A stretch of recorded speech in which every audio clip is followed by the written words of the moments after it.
position of your enemy? Why are they so afraid to give it a chance? Well, I think I can answer my own question, quoting a wonderful thing Tim Leary said years ago. He said, LSD occasionally causes psychotic behavior in people who have not taken it. Right. That is the problem, I believe, that these drugs are causing outbreaks of psychosis among people who won't get near them. And they are turned into frightened, paranoid order freaks reaching for, extra legal and extra constitutional means to make your life hell. Obviously, their minds have been severely bent by the absence of this drug. However, the knowledge of it seemed to practically undo them. Next, Terence discusses the potential teachings of DMT. The first teaching is priceless. It's that the world is beyond your ability to conceive or imagine. So give up any short-term plan to conceive or imagine. I think really the worth in these psychedelics is simply that they allow you to triangulate upon reality. In other words, if all you've got is awake and asleep, you can't go far with that. But if you've got awake, asleep, and DMT as points, you can build a much more dimensionally rich model of consciousness. I think that it has to do with your own intelligence. Truly stupid people aren't interested in psychedelics because they can't figure out what the point of it is. It feeds off intelligence. It's a consciousness-expanding drug. If you don't have any consciousness, it can't expand it. And I've met people who say, yeah, well, all this stuff and big bugs talk to you and say strange stuff. You say, yeah, well, you should have paid a little attention.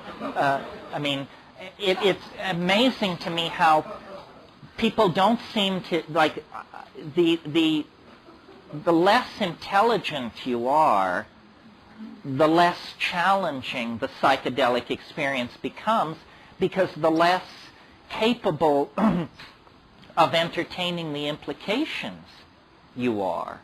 Because you just say, well, yeah, a lot of bright lights, and there's some talking bugs, and spaceships, and I don't know, Well, it's because I guess it's because those people are so ingrained in cultural values that they assume it's not real.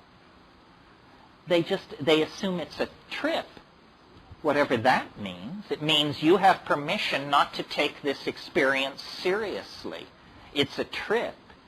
But what I've noticed is that based on quantum mechanics' need for an observer as part of any system, that's big news for our field of study, because what it means is hallucinations are as real as anything else.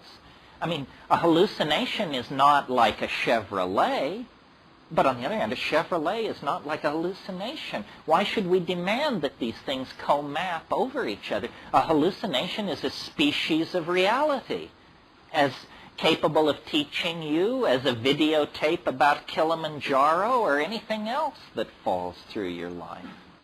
The question is, does DMT talk to you the way psilocybin does?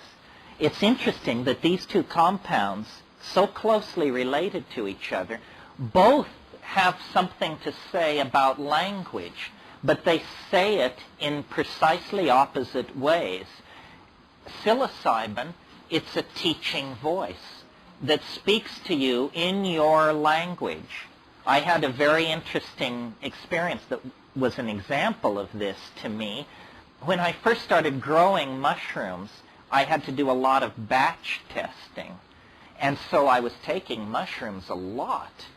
And I would get into these places with it where it would say, da-da-da-da-da-da-da-da-da, says, da-da-da-da-da-da-da-da, says. It would make these declarative statements, and then it would always put the word says on the end of the the sentence. I thought, weird, but what do you expect of a talking vegetable? What's weird and what isn't? So then I heard Wasson's publication called Maria Savina and Her Mushroom Velada. It's a set of 6 tapes of a mushroom session that Maria Savina did in 1956. So here is Maria Sabina raving in Mazatec, and it's going along like this.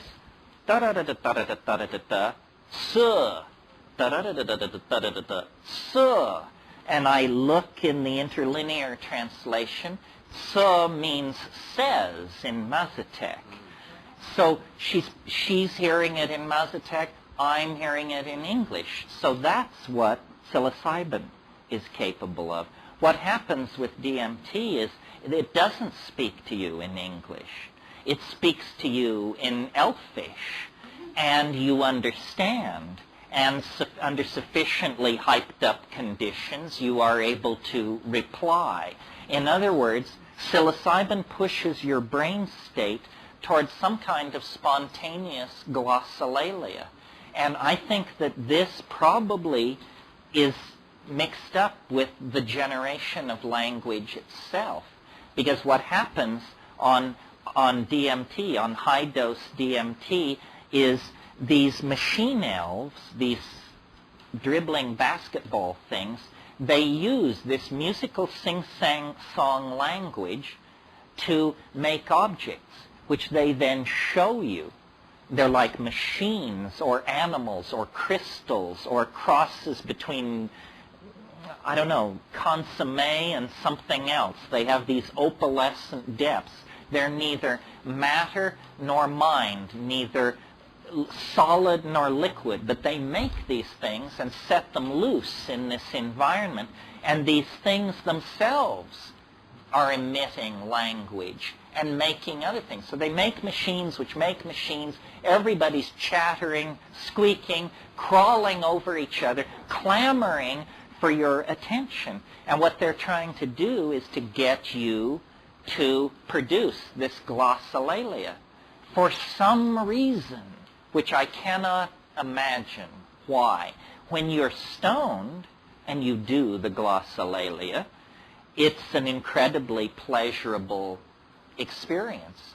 But so might be eating an orange or having sex if you were to do it at that moment. You can't tell, but you can make this funny pseudo-linguistic stream of syllables that's very, very satisfying. And, it has a bit of art in it.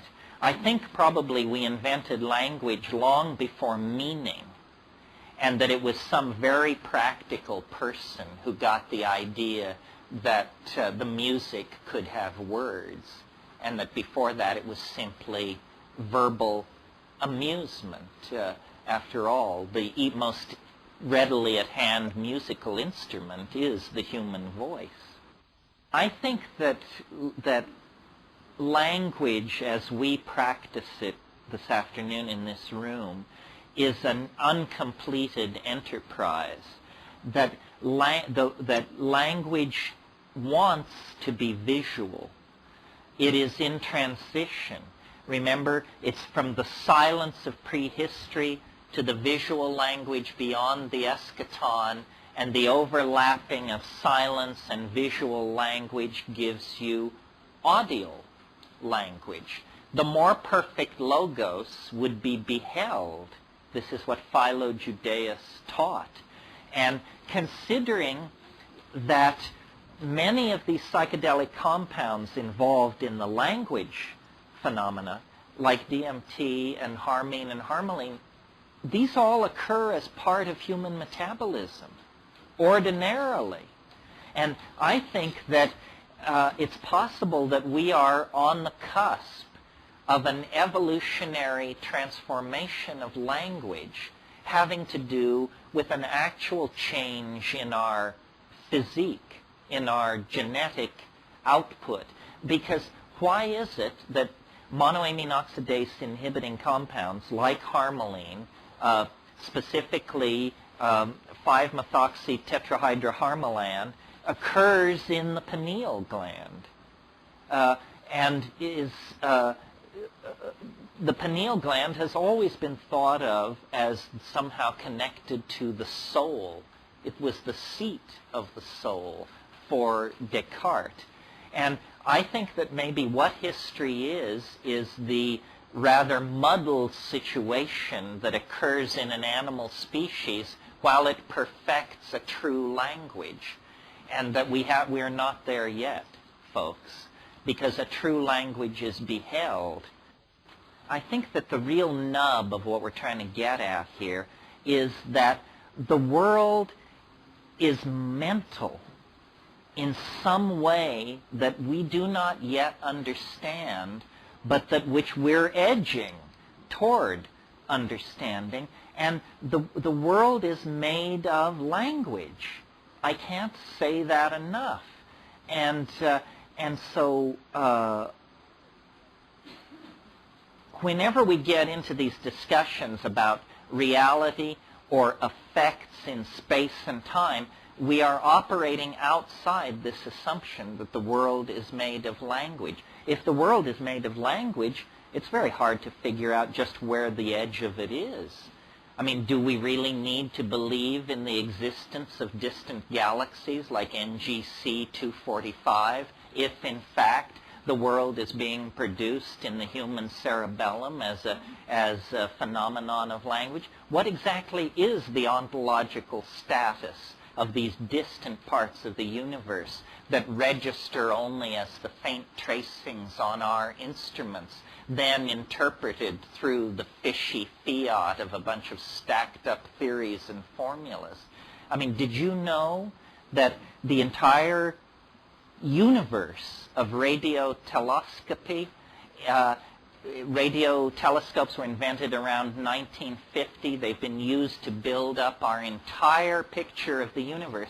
Did you know that if you took all the energy that has fallen on all the radio telescopes on this planet since the invention of radio telescopy, that it would be less energy than is generated by a cigarette ash falling a distance of 2 feet?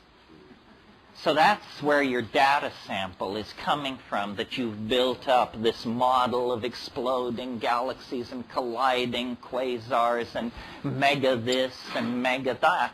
I mean, it's pretty flimsy stuff, folks, compared to the meat of the moment in which we find ourselves.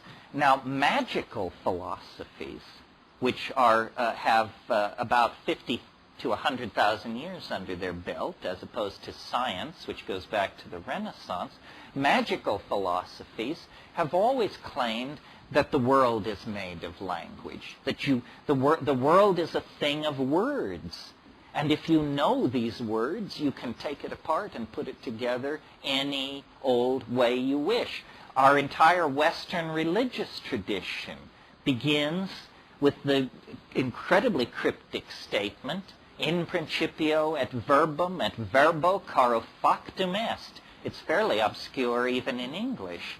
In the beginning was the Word, and the Word was made flesh.